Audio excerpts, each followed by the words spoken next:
কাল রাতে আমি এত কেঁদেছি, আমার চোখগুলো দেখো, মানে একদম কীরকম একটা হয়ে গেছে, তার মধ্যে আমার প্রচণ্ড মাথা যন্ত্রণা করছে।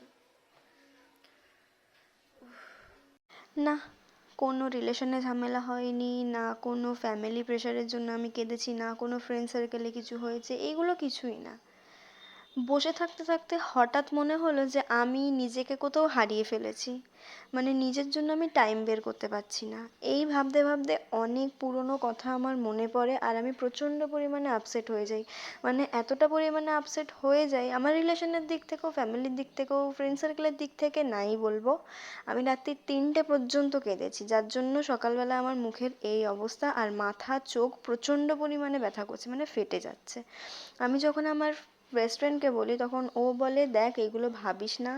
মানে ও যতদূর সান্ত্বনা দেওয়া আমাকে দিল, কিন্তু আমার মনে হয় যে আমার কাছে তো অঢেল সময় আছে, কিন্তু এই অঢেল সময়ের মধ্যেও আমি নিজেকে নিজে সময় দিতে পারছি না। কখনো এই কাজে, কখনো সেই কাজে, কখনো এক্সাম, কখনো এই, মানে এর মাঝখানে আমি আমাকে হারিয়ে ফেলেছি। এবার তোমরা আমাকে কমেন্ট করে বলো যে এখন আমার কি করা উচিত।